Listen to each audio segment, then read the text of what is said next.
G'day guys, this is Big T. Today I've got the Nissan Patrol in the workshop. Now this is a Series 4 onwards. I'll be fitting the Rockarmor rear wheel carrier to the vehicle. So just to start, I'll just be removing the rear wheel off the vehicle, remove the factory bumper, including the tow point. Now the great thing with the Rockarmor wheel carriers is we're leaving the tow bar in place. So we're stripping everything else, just leaving the tow bar, and we're going to get started.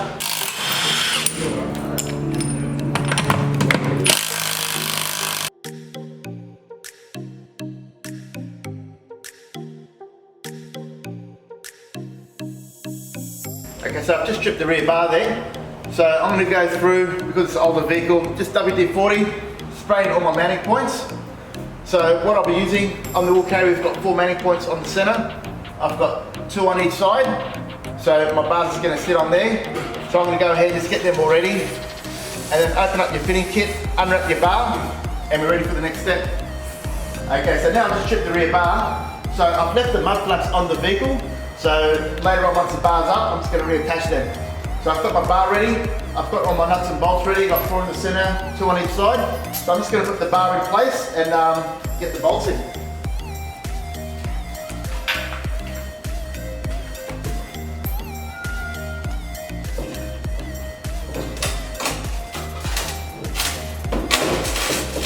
Okay, so that's how easy it is to get the Rockarmor bar on. So we've got this little plate also that's going to sit in the centre there. So once you put the bar on, that's just going to sit and slide up behind there.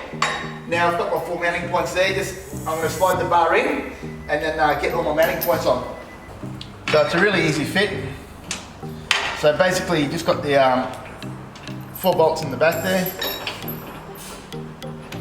Now once you have all those, just hand tight. I've got 2 on either side there, straight into the side of the chassis.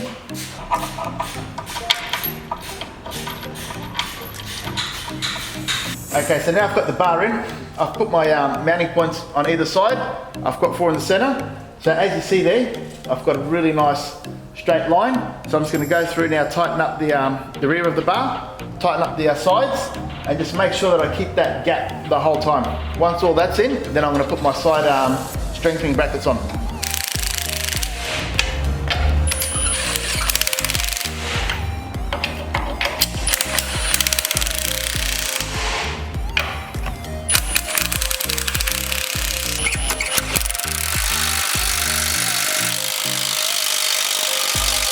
So now I've got the bar all in place there, all tightened up. So I'm just going to add my strengthening brackets. So you have a left hand side and a right hand side. So basically that's how it's going to sit under the vehicle. This side's going to go to the bar. There's already a pre-drilled hole there. This side's going to go onto my chassis, and this point's going to go onto my body mount. So this is the only point that I need to drill out through the body mount and then nut and bolt. Okay, so now I've just bolted the strengthening plate in a place there, so it's across the chassis and the bar. I'm just going to go ahead and drill the body mount in, but before that, I'm just going to run through the wiring quickly. So for the indicators, I've got the yellow and the white is my earth. Then I have the white again for my earth, the red is the brake, the brown is the park lights, and then last of all, my black is my reverse light and the white is the earth. So I'm just going to go ahead and get my auto electrician Pete to wire that up. So he's just going to tap into the factory wires that were on the existing bar while I go ahead and drill my strengthening bracket. So now I've got everything in place there. I've got the mud flap just sitting there. So you can see the inner section of the mud flap, this recessed section. I'm just going to cut that out so it sits flush with my bar. And then I'm going to put the top screw back in. I have a pre-drilled hole in the center and a pre-drilled hole in the bottom. I'm just going to put a 10mm nut and bolt and fix that back into place.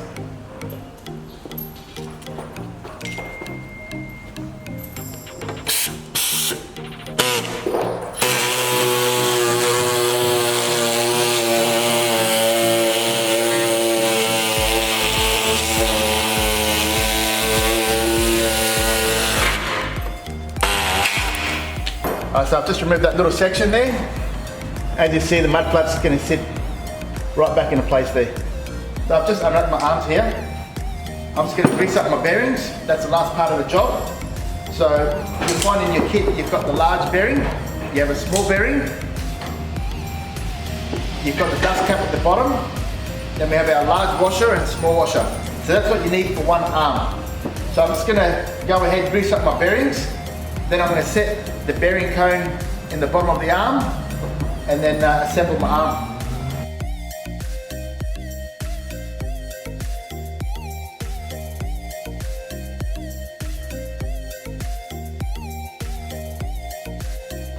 Okay, so now Bill's just going to grease up the bearings. So we're using marine grease today. So Bill's just going to grease it up and then we're going to go ahead and assemble the arms. So it's very important that you pack your bearings correctly. So make sure that you get grease all the way through the bearing. Now Bill's just going to put the bearing in. I've already set the cone. So the bearing goes in first there, just on top of the cone. And then I've got a large washer. That's just going to sit straight on top of that. And then I've got my dust cap. And I'm just going to tap that in underneath there. And that's just going to seal the arm. Now that's ready to go on the car. Okay, so now I'm just about to put the arm on. So you'll see there's a pinhole that goes through the stub. So make sure you mark that. So that's for our split pin. Okay, once I've marked that, the arm just goes ahead, sits on there. So once that slots in, I've got the top cone. Now that's just going to slot into place there. And then I'll just put the top bearing. I've got the washer, it's going to sit on top of that top bearing. And then I've got my caster nut.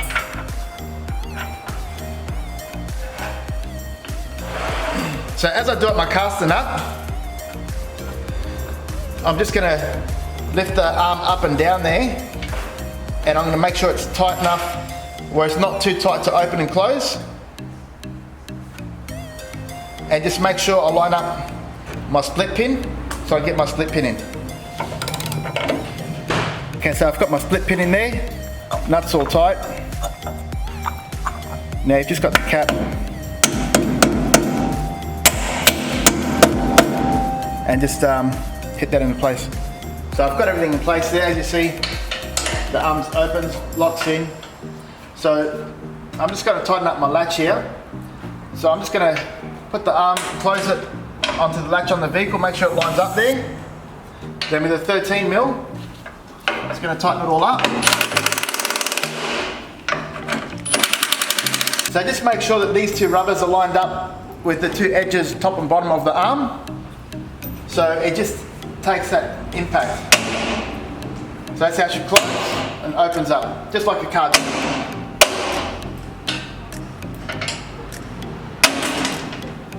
So in your fitting kit, you've got your two goosenecks. So they just slide in there. There's different settings depending how far forward or back you want to set your wheel or jerry can.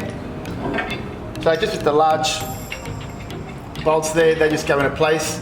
So the great thing with the Rockarmor wool carrier is with the jerry can, I'm just going to put a wheel on this side. I'm going to put the jerry can on the other side, but I don't need to replace the arm. Jerry can comes modular, so it's got the same mounting points as the wheel. So either or I can use, just makes it so much easier. Alright guys, so I've just finished off now. I've put my wheel in place. I'm just going to put a jerry can holder on this side. So it's the same process on both sides. As you see, really nice fit, really nice finish. You can't go past the Rockarmor wool carrier for the Nissan Patrols. Alright guys, so I've got the Patrol out of the workshop. Check it out, really nice finish, really easy fit. Check out the lines. Now, the Rockarmor wool carriers on the Patrols are really solid. Have a look at the wings there. Absolutely no flex at all. The dual jerry can holder, as I said earlier, it's modular, so it fits straight onto the arm. You don't need to replace the whole arm to fit the jerry can holder. But my favourite part is the lock latch system. Check that out. Just opens and closes like a car door. Really easy to get in and out of. You've got the extra safety pins there for all your corrugations.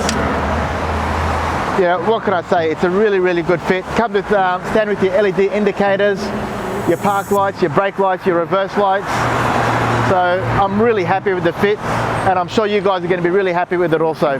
Thanks for watching, and keep tuned for more Rockarmor videos. I'll see you guys on the tracks.